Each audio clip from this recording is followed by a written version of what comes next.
es teoría puesta en práctica, y expandirme sobre qué es lo que quiero decir con eso, porque en el fondo es un enfoque a la vida profesional que le puede servir a otros, o sea, no necesariamente en la molienda, en la conminución, que es lo que a mí me ha gastado la mayor parte de mi carrera, sino que aplica a todos. Entonces, como les decía recién, voy a gastar solamente un minuto en contarles un poco de mi trayectoria, ¿no es cierto?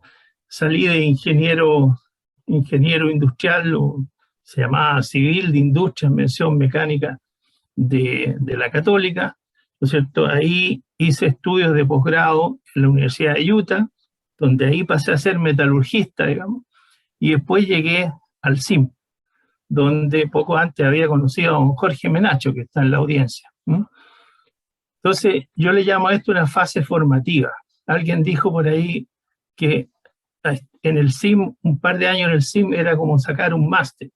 Bueno, para mí fue un postdoctorado, porque realmente aprendí muchas cosas en el CIM y tenemos muchas anécdotas, muchas historias. De ahí entré a un capítulo importante de mi carrera, fueron 28 años en la empresa Armco, que hoy día es Molicop, donde primero llegué un poco como avecinado nomás, como por parte de otra empresa, pero al cabo de 3 años fui gerente comercial por 10 años y después por otros 15 años tomé posiciones gerenciales dentro de Molicop y terminé con un cargo de presidente de Sudamérica y Global Leader de la parte técnica de Grinding Media, de todo el grupo Molicop.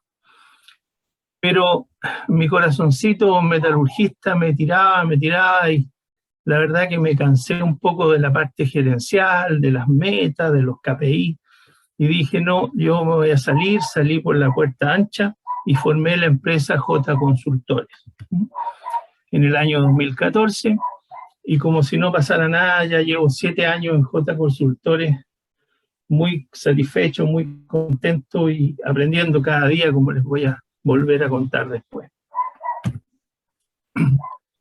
La historia comenzó hace 42 años, que han pasado rápido, y yo era, en esta imagen que muestra, que la hizo algún profesional que teníamos en Molicop, yo venía de Utah lleno de teorías, un metalurgista joven, en esa época tenía 28 años, y con mi cabeza llena de teorías, pero con cero experiencia práctica. O sea, la verdad que era como después de mucho entrenamiento en la pizarra, ¿no es cierto?, entrar a la cancha sin haber pateado una pelota. Esa era la verdad. Entonces, me fui encontrando con una realidad que me era un poco agresiva. De partida, yo venía de la Católica y no conocía a nadie en la minería. Entonces, fue un proceso más o menos lento. Y para contarles esa historia, quiero recurrir a unos personajes que inventé hace 20 años. Estos personajes llevan 20 años acompañándome y tienen que ver con esta mina rica, una mina hipotética, por supuesto, pero que tiene muchos rasgos de realidad, así como su superintendente de la concentradora, que lo bauticé como Emeterio Carlos Luna, superintendente de la concentradora, quien era entrenado en la escuela de la vida, o sea, no necesariamente, si alguna vez fue a la universidad, como que ya se le habían ido olvidando algunas cosas, ¿no es cierto? Ex soldado de muchas batallas, había hecho muchas cosas en Mina Rica. Mina Rica de partida era una mina pequeña, ¿no es cierto? Y es rica con doble R porque es bien rica, quiere decir una mina de alta ley, no vayan a pensar otra cosa, mina rica. Y tenía un genio difícil, digamos, le decían el perro, porque tenía mal genio, era un poco tosco, tanto así que tenía una mascota que le hacía honores. Entonces él también andaba por todos lados con su mascota. Bueno, la mina rica estaba perdida en el desierto, por allá, por acá entre medio de las montañas. Aquí ustedes ven un camino mínimo muy lejos, ¿no es cierto?, donde no llegaban ni los proveedores. Era así una mina pequeña, procesaban un par de miles de toneladas por día, pero ahí llegó el héroe de mi historia, que era Saturnino. Saturnino Guajardo, un metalurgista recién egresado, ¿no es cierto?, de una universidad chilena, ¿ya?, y que también era estudioso de las teorías y todas sus aplicaciones. Eso era lo que a Saturnino le movía como estudiante recién graduado. Como le dijeron, era flaquito, como todos fuimos antes del matrimonio, ¿no es cierto?, le decían el quiltro por lo flaco que era, ¿ya? Y como le dijeron que en Mina Rica podían tener mascotas, él llevó a su mascota. Así que así comienza esta historia. Como le digo, que a través de los diálogos de Emeterio y Saturnino, uno puede ir representando un poco lo que el desarrollo o la vida real en la actividad minera. Para mí, este Saturnino, como ustedes podrán imaginar, es lo que llaman el alter ego, ¿no? O sea, en la historia yo trato de representarme a través de Saturnino. Bueno, el primer desafío, ¿no es cierto?, es, no sé si ustedes ven, aquí como que me molesta esto. ¿Ustedes ven la frase arriba, dice desafío o algo? Sí, desafiando el pragmatismo de los emeterios. Ya, es que a mí se me metió otra cosa que me bloquea arriba. Bueno, No, aquí se ve muy bien, ya, aquí no hay ningún problema. perfecto. Entonces, este Emeterio Luna era pragmático, ¿no es cierto? ¿Y cuántas veces ustedes habrán escuchado esta frase? En teoría puede ser, pero ¿y en la práctica? Como haciendo una gran diferencia entre teoría y práctica, ¿no? Para mí me impresionó eso y dije, este es un justificativo recurrente, porque lo escuchaba por todas partes, de la desidia y mediocridad. ¿Y por qué digo desidia o mediocridad? Porque en el fondo, si algo no funciona, no tengo para qué preocuparme de eso, ¿no es cierto? No tengo para qué cambiar mi actuar, estoy en mi zona de confort. Entonces, ¿por qué me voy a preocupar de una teoría que me podría decir cómo hacer las cosas mejores?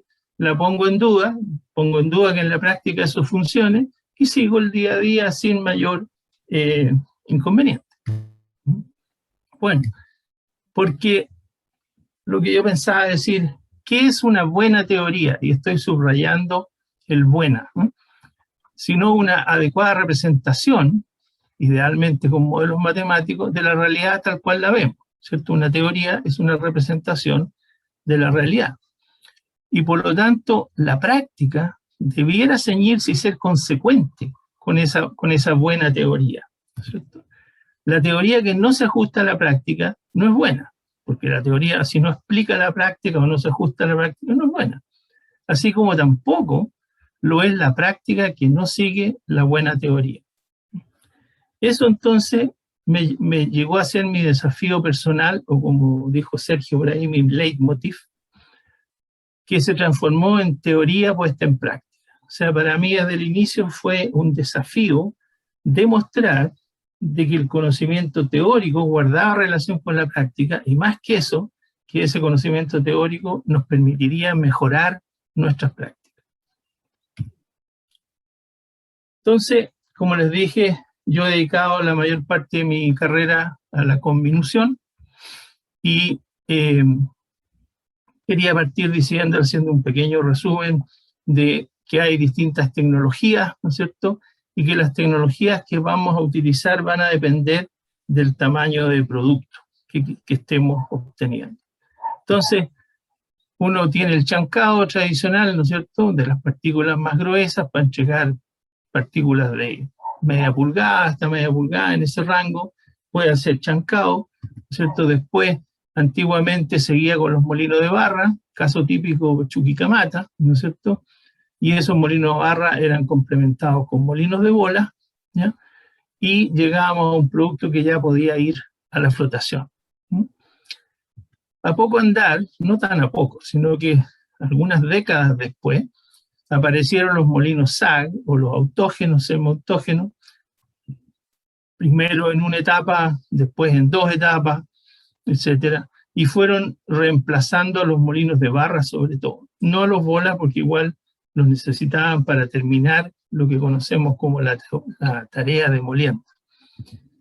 Y cuando ya los SAC se creían los reyes, aparecieron los HPGR, ¿no es cierto?, que empezaron a desafiar la existencia, pero la conveniencia de hacer molienda autógena, semiautógena, y que tal vez podría ser posible utilizar esta tecnología de los HPGR. Vamos a hablar brevemente de eso.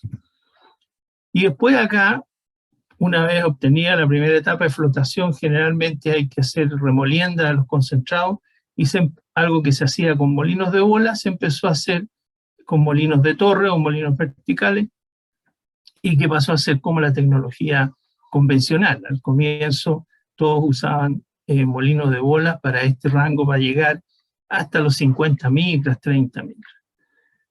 Y todavía después, en algunos países, afortunadamente no en Chile, donde fue necesario llegar a productos tan finos como las 5 micras, ¿ya?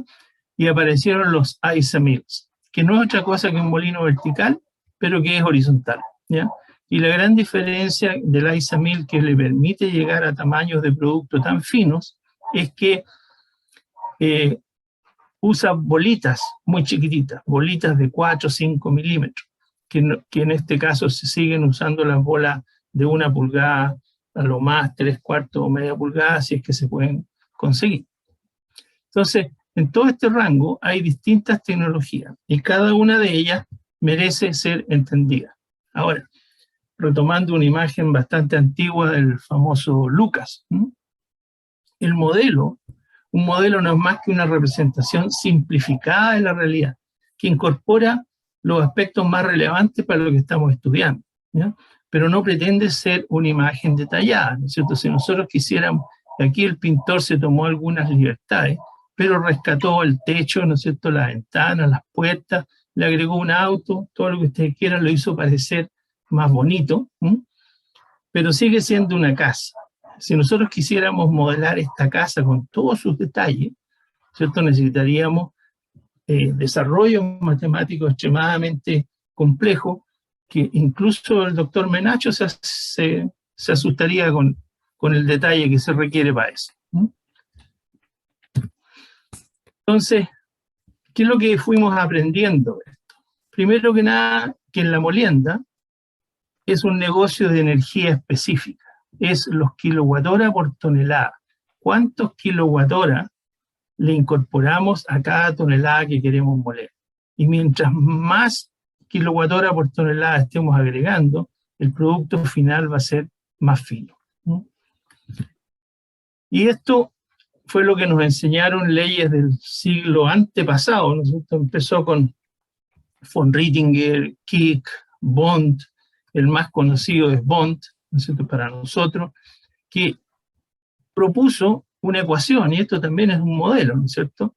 Propuso una ecuación que relaciona la tarea de molienda, que es el valor, el tamaño del producto y el tamaño de la alimentación en cada etapa, ¿cierto? Esto le llamamos la tarea de molienda, con la energía requerida, los kilowatt-hora por tonelada, y con un factor que se conoce como el índice de Bond y que representa la dureza del mineral, ¿ya? Entonces el mineral más duro es el que consume más energía para una determinada tarea de molienda.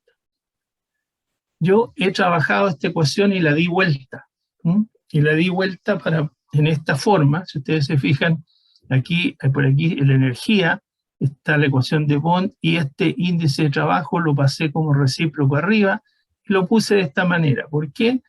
Porque lo que busca el dueño del proceso es maximizar tonelaje.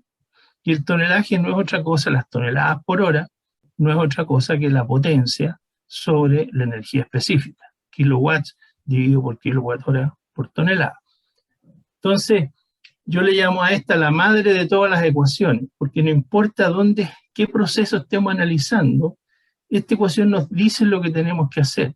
Si nosotros queremos maximizar el tonelaje, lo primero que tenemos que hacer es preocuparnos de la tarea de molienda, relajar la tarea de molienda. Eso significa acercar el valor de F80 al valor de P80. significa moler más grueso, moler menos, alimentando más fino en esa etapa. Si nosotros reducimos este número, podemos pasar más toneladas. También la potencia pasa a ser un input, ¿eh? Que nos dice que mientras mayor potencia, mayor tonelaje vamos a poder pasar. Esto no significa necesariamente que tenemos que poner un equipo más grande, sino que buscar la forma de que un equipo determinado desarrolle mayor potencia. Y esa potencia usarla para moler. Y finalmente, el factor más complicado, que es el recíproco del índice de trabajo, el cual no es constante como propuso Bond, sino que depende en alguna medida importante, de las condiciones del proceso, de la eficiencia de los clasificadores, básicamente. Entonces, hay que encontrar la forma de reducir este valor, porque al reducir este valor lo más que yo pueda, va a pasar más tonelaje. Reducir el WIO significa engañar al molino que en realidad el material es más blando de lo que parece ser.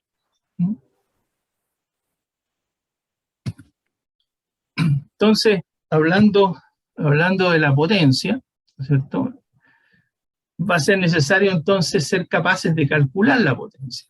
Y aquí aparece un modelo de Haug y Fürstenau, que se llaman los modelos de torque, que hace toda una conceptualización, una idealización de cómo es un molino por dentro, cuál es la forma del riñón, la carga, y que hay un centro de gravedad. Bueno, no vamos a entrar en los detalles, pero dice que la potencia es igual a un torque por la velocidad angular, y por lo tanto se deriva esta ecuación que está aquí abajo.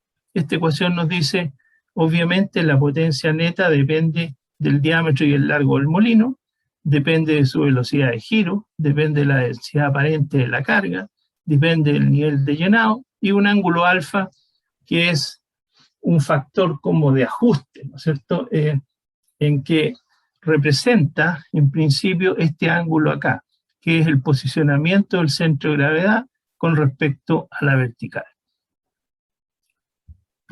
Entonces, este modelo, bueno, yo me he preocupado de juntar una base de datos, ¿no es cierto? Aquí debe haber unos 100 valores por lo menos, y graficándolo adecuadamente, podemos poner todos los molinos de los cuales hemos logrado tener antecedentes en distintas operaciones, desde molinos muy pequeñitos hasta muy grandes, y todo esto calza, ¿no es cierto?, en una misma correlación, y decimos que en promedio el alfa es de 31 grados, ¿cierto?, porque esta pendiente es función solamente del ángulo alfa, y de ahí sacamos el promedio 31 grados. Eso nos permite entonces diseñar nuevos molinos, porque podemos decir, bueno, el nuevo molino, ¿cómo voy a medir el alfa? Bueno, yo supongo que es 31 y lo puedo dimensionar. Si de repente tengo un molino que me da un alfa de 40, bueno, ese dato está mal. Y si me da un alfa de 20, también pues, tengo base para desconfiar de ese dato. Lo mismo hemos logrado hacer con los molinos semiautógenos, en que aquí la curva es un poco más inclinada, por razones que desconozco, pero aquí el ángulo no es 31, es 41 grados. ¿Ya? Y así nosotros entonces tenemos un modelo que está calibrado empíricamente y que pasa a ser una herramienta para el análisis de procesos de molienda convencional y molienda semiautógena. La parte filosófica aquí, y que los quiero llevar, es, como se llamaba alguna presentación que hice por ahí, la belleza de la línea recta. Yo tengo una esposa, mi única y primera esposa, que es artista. Y un día venía yo llegando del CIM, y me dice, ¿cómo fue tu día o cómo te fue? Típica pregunta que en realidad no esperan una respuesta, es parte de la rutina de llegar a la casa en la tarde. Y le digo yo, me fue bien. ¿Y por qué? Porque obtuvimos una línea recta. No sé, ella como artista dijo, pero qué fome, qué fome, una línea recta, lo más fome que hay. Le dije, no, es que para el ingeniero la línea recta es bella, porque significa que cuando podemos poner información empírica en el formato de una línea recta, estamos logrando entender ese proceso en la forma más simple posible. Y eso al ingeniero cuadrado, si ustedes quieren llamarle, lo hace muy feliz. Entender las cosas. Bueno, pero esa ley de Bond ¿es suficiente? No, no lo es. Porque la ley de Bond no nos dice cuál es el tamaño del ápex que tenemos que usar, no nos dice cuál es el tamaño del vórtex que tenemos que usar, no nos dice cuántos ciclones tenemos que usar en un típico circuito de molienda como este. Tampoco nos permite calcular la carga circulante, que vamos a ver que es bastante importante. Y tampoco nos dice si tenemos que usar mucha agua o poca agua, ¿ya?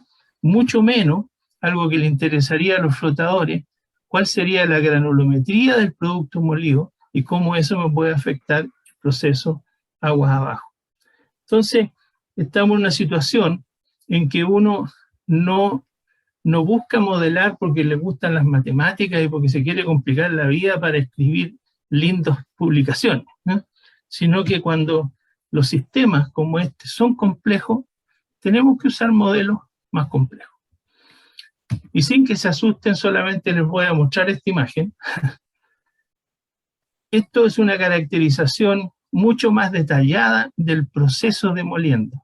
Entonces aquí estamos planteando cómo se muele, a qué velocidad se muele cada tamaño de partícula y cómo genera fragmentos. Entonces usamos dos grupos de parámetros, uno que se llama la función selección, que son estos S, que nos dicen no cuán duro es el mineral, sino que cuán blando es el mineral, cuán rápido podemos moler cada uno de estos tamaños. Y este B, que anda por acá dando vuelta, ese nos dice cómo se distribuyen los fragmentos.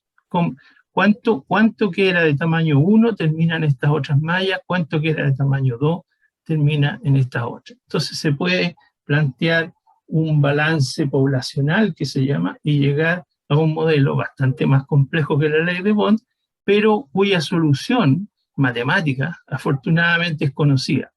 Entonces nosotros podemos mezclar esos modelos, esas soluciones, con, por ejemplo, un modelo para los clasificadores, para los hidrociclones, y armar un simulador de un circuito.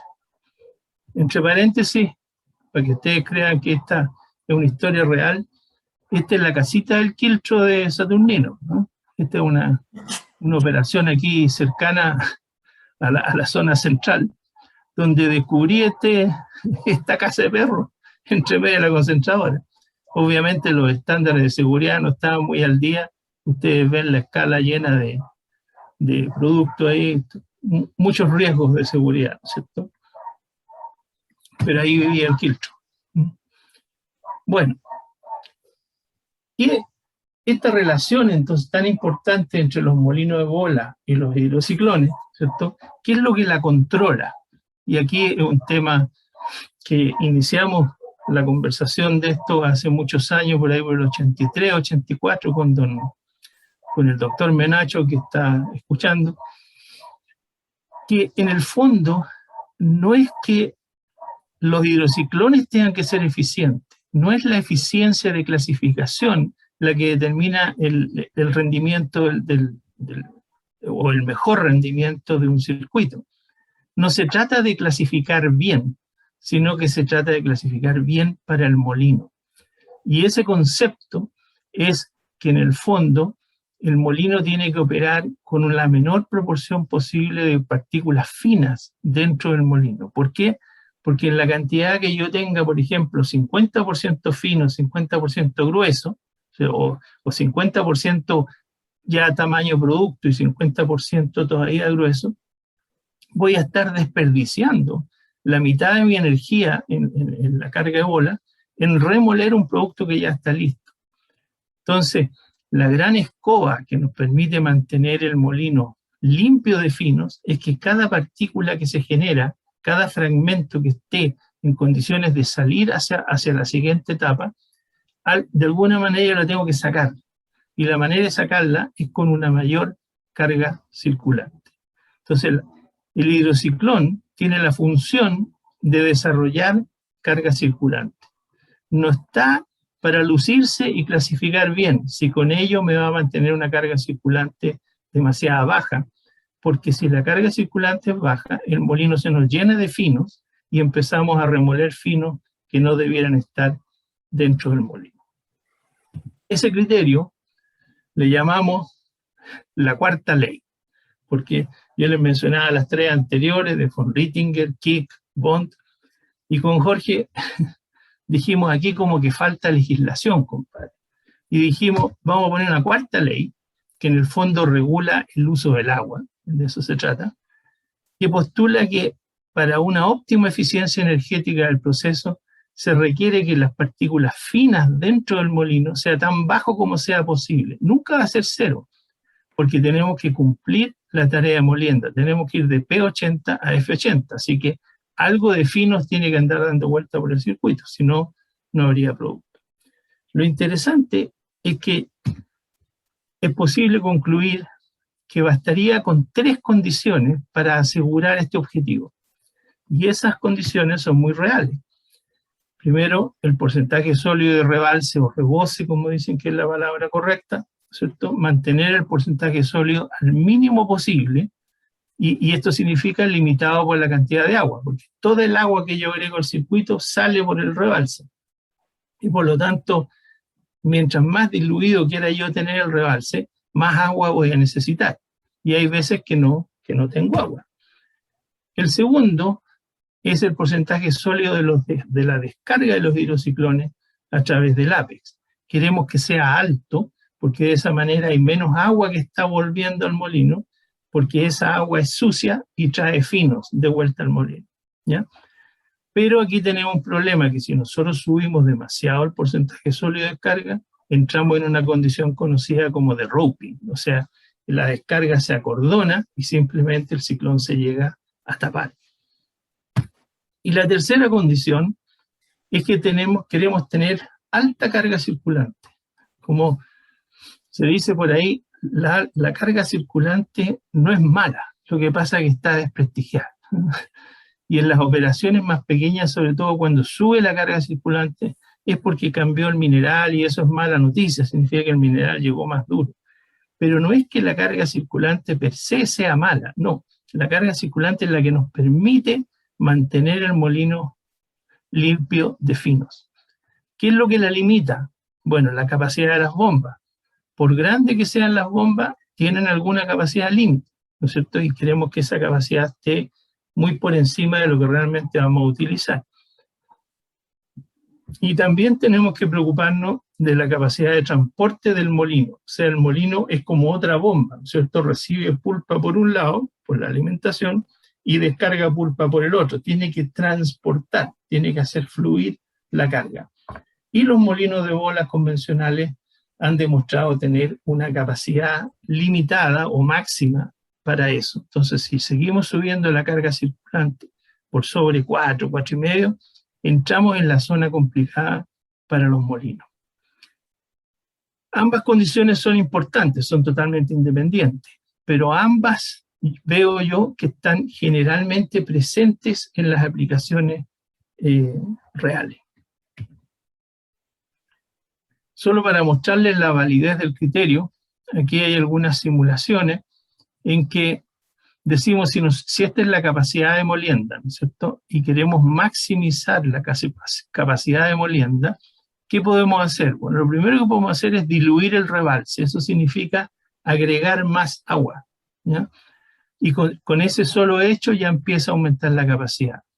¿Qué más podemos hacer? Es, si este es el porcentaje sólido de descarga de los ciclones, mientras más alto, ganamos otro poquito de tonelaje. Si ustedes se fijan, este efecto es menor, pero no deja de ser importante. Y lo otro, que realmente marca la realidad entre uno y otro, es que tenemos que aumentar la carga circulante. Aquí estamos con carga circulante 1, 2, 3, 4. Mientras mayor sea el flujo circulante a través del molino, mayor es la capacidad que podemos desarrollar. Por lo tanto, la carga circulante no es mala. La carga circulante ayuda a moler. El problema es que cuando la carga circulante aumenta y yo no tengo la bomba necesaria, me obliga a cortar agua, me obliga a sacar agua del sistema y por lo tanto voy a perder capacidad. Bueno, estas mismas consideraciones también se pueden aplicar a la molienda semiautógena. Todo lo anterior era molienda convencional, la más clásica. Y para la molienda SAG, en el fondo es una generalización de los mismos modelos, pero reconociendo que hay dos medios de molienda, las bolas y las rocas. Y cada uno de ellos actúa independientemente y con su propia eficiencia, ¿cierto? Día a día nos vamos convenciendo que las rocas en realidad muelen muy poco, pero ocupan espacio. Y en la medida que hemos afinado la alimentación a los SAG, se ha ido ganando capacidad, lo cual es otra demostración de que las rocas realmente no muelen, o en ningún caso no muelen tanto como las bolas. Cuando estuve casi 30 años vendiendo bolas, mis audiencias pensaban que yo quería vender bolas y eliminar las rocas. Pero ahora que estoy fuera de eso, les puedo asegurar de que las rocas realmente muelen poco, para no decir que no muelen. Todo esto se fue condensando en lo que llamé, tratando de ser jocosamente, ustedes saben que los ingenieros tenemos un sentido del humor un poco especial, para decirlo, y un amigo de Brasil, que lo puedo nombrar, se llama Joaquín Donda, un señor muy especial, me desafió a una charla para sus jefes, sus directivos, en que les presentara como un checklist, ¿eh? Que les dijera, ¿qué tengo que hacer yo cuando yo entro en una concentradora? ¿Qué tengo que mirar? ¿Qué tengo que preguntar? ¿De qué me tengo que preocupar? Entonces yo hice una lista y puse como 8 cosas. Entonces después dije, le agrego un par más y llego a 10, ¿no? Y le iba a llamar sugerencias, pautas, y dije, no, hay que darle fuerza a esto. Y le llamé los 10 mandamientos, mandamientos para mejorar la productividad de los molinos. Con el tiempo, eso era solamente la molienda convencional. Con el tiempo empezamos a trabajar con los semiautógenos y nos dimos cuenta que necesitábamos más mandamientos especiales para los semiautógenos. Pero era como feo cambiar el número 10. Así que hablamos de 10 mandamientos y unos pocos más. Estos mandamientos son recomendaciones muy específicas de qué es lo que hay que hacer. Por ejemplo, mantener el nivel de llenado de bolas en los molinos lo más arriba que se pueda, lo más alto que se pueda, porque hay muchas operaciones que descuidan esto y los molinos se empiezan a vaciar. Y si el molino se vacía, según Hochfester, y según la realidad, ¿no es cierto?, empiezan a perder potencia. Si pierden potencia, pierden capacidad. La velocidad de giro, que antes era siempre fija, hoy por hoy hay muchos molinos que son de velocidad variable y podemos pensar en mantenerla siempre arriba para que desarrolle más potencia. 3 y 4 son de la ley de Bond. Queremos alimentar lo más fino que se pueda y reducir el P80, o sea, incrementar el P80, reducir la fineza del producto al mínimo posible. 5 tiene que ver con el diámetro de las bolas que vamos a usar, y estos 6, 7 y 8 tienen que ver con la 4ª ley. El 6, ¿no es cierto?, asegurarse de que la descarga de los ciclones sea lo más espesa posible. El 7, agregar agua al cajón lo más que se pueda. Y el 8, preocuparse de cambiar la bomba cuando ésta se haga chica. En la molienda SAG tenemos 5 más, ¿no es cierto?, que hablan de la relación bola-roca, ¿no es cierto? La densidad aparente de la carga determina cuántas bolas, cuántas rocas tenemos en la carga. Igual queremos maximizar la utilización de la potencia, cosa que en algunas publicaciones como que se ha llegado a afirmar otra cosa, diciendo que Bond no aplica. Alimentar lo más fino que se pueda, lo cual es como un contrasentido, porque queremos alimentar rocas al SAG para que sea semi-autógeno, ¿no es cierto? Bueno, resulta que mientras más finas sean esas rocas y en la medida que dejan de ser rocas, ¿no es cierto?, se aumenta la capacidad del proceso. Optimizar el tamaño de transferencia entre la molienda SAG y los molinos de bola, esto es lo que se conoce como el T80. Y otro punto que es tratar de moler con las bolas de mayor diámetro disponible. O sea, en la molienda SAG, en unos inicios, por allá por los años 80, 70, 80, se usaban bolas de 4 pulgadas, después rápidamente llegaron a 5 pulgadas, 5 y media. Hoy por hoy se usan bolas de hasta 6 1/4, que son tremendas bolas, ¿no es cierto? Que los de mantención les tienen mucho temor porque les puede causar mucho daño una bola loca dentro del molino. Entonces, esto es lo que se ha ido aprendiendo y lo que reflejamos en estos mandamientos. Yo les decía que eran 8, que son estos 8, después inventé 2 más.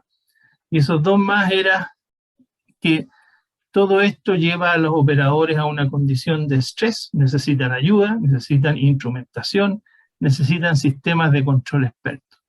Y el 15 viene a ser las alianzas con los consultores y proveedores, que confieso que yo lo inventé, pero ahora que soy consultor encuentro que el 15 es el más importante de todos los mandamientos.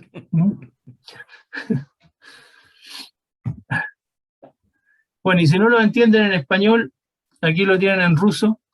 Por allá por el año 2016 me invitaron, Molikov me invitó a Rusia a hacer un curso. Es la única vez en mi vida que he hecho un curso de estas materias con traducción simultánea y realmente una experiencia. Fueron 2 días que no olvidaré jamás. Bueno, y después del semiautógeno aparecieron los HPGR, ¿cierto? Inventados por el señor Chenner, profesor Chenner, ¿ya? Y que en el año 82 ya estaba patentado, pero se demoró como 20 años, 30 años realmente, como decimos en Chile, en agarrar vuelo, en que la minería, la industria minera realmente empezara a tomarlo en serio.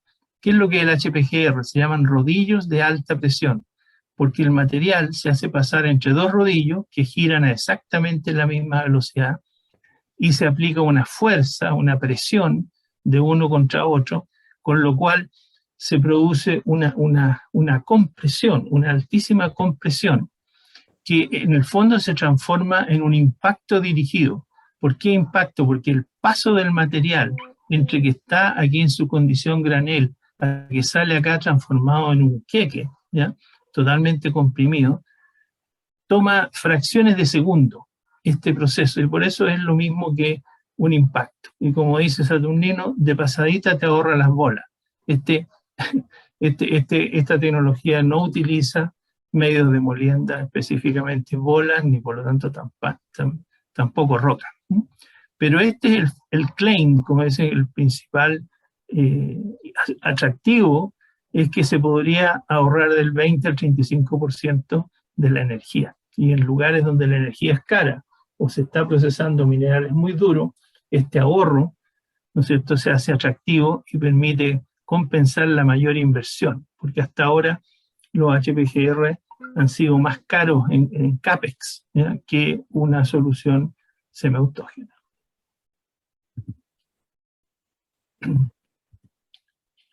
Entonces, el otro tema era que no sacamos nada con tener modelos así para nosotros, ¿cierto? Y para hacerlos realmente útiles hay que transformarlos en simuladores, ¿cierto? Programar las ecuaciones del modelo para que podamos hacer cálculos con ellos.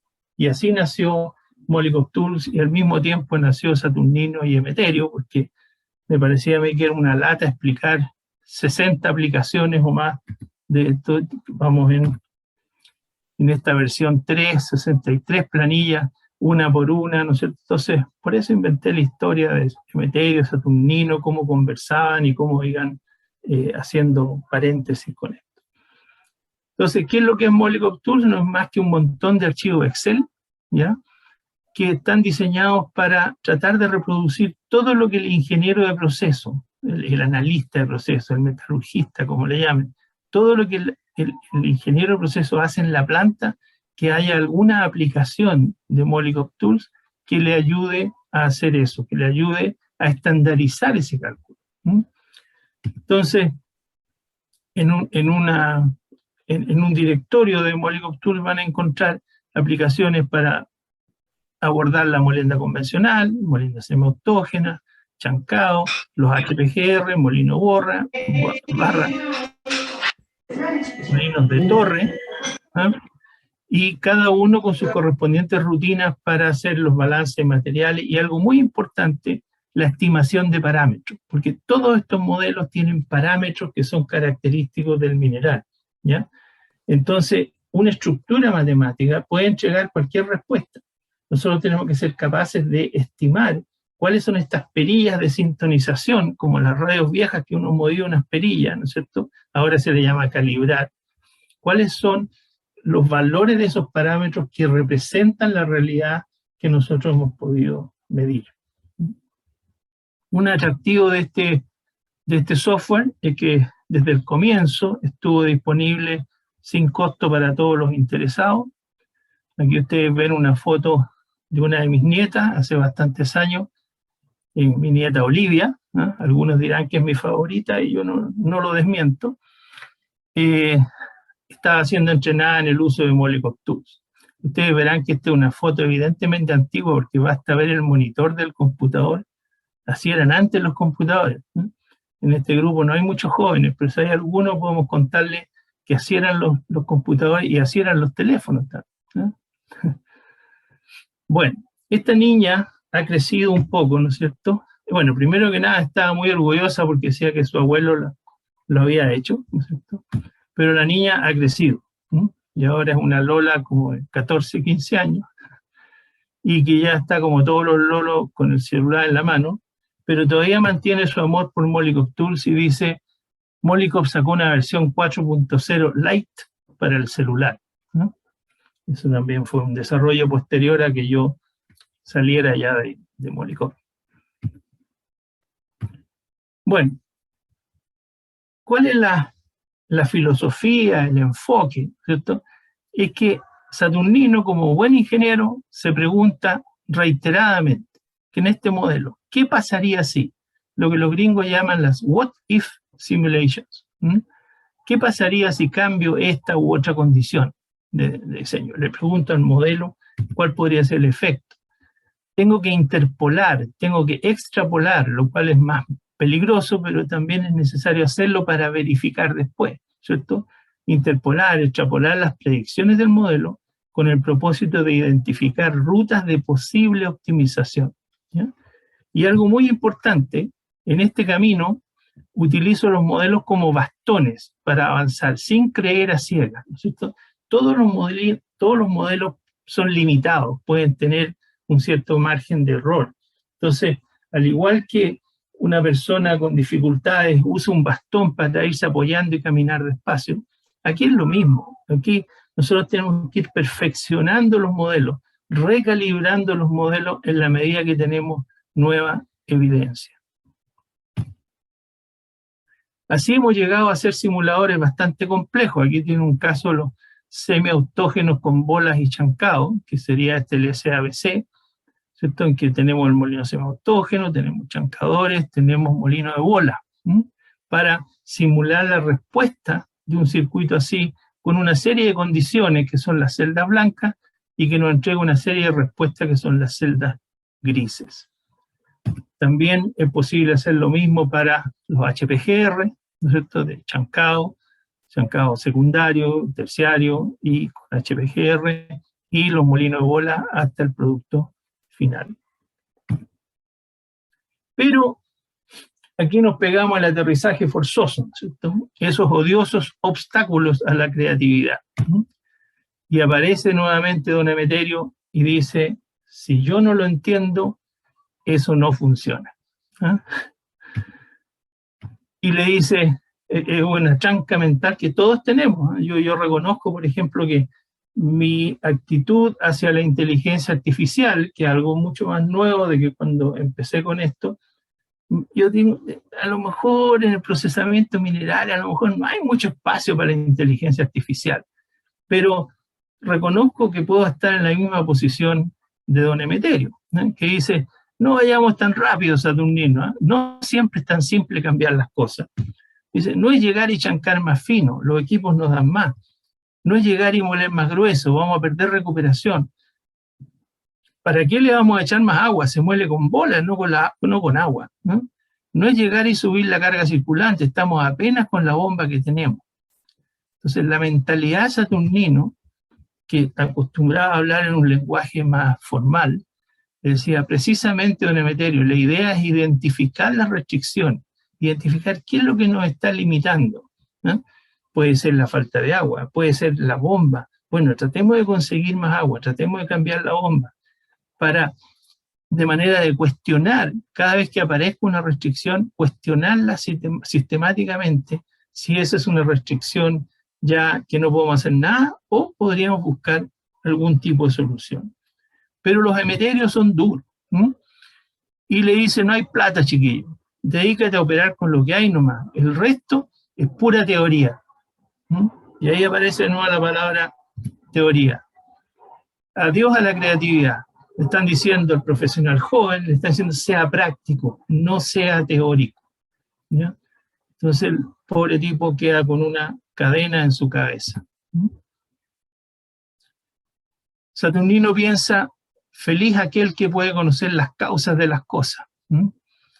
Esta es una frase que venía cuando me entregaron el premio Sutulov en el 2005.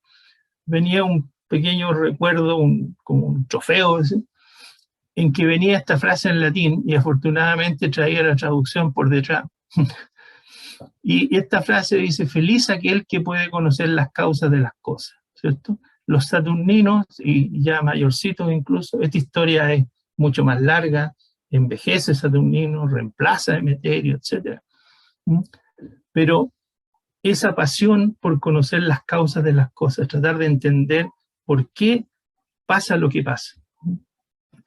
Bueno, esa pasión es la que aquí un mensaje, Emeterio ya estaba un poco próximo a su retiro, ¿no?, y tenía definido un plan B. Ustedes ven aquí, este restaurante se llama Donde Emeterio, ¿no? Ya lo tenía listo. Es importante tener un plan B cuando uno se quiere retirar de alguna parte, ya para no quedarse en la casa trabajando en la bolsa, como dicen.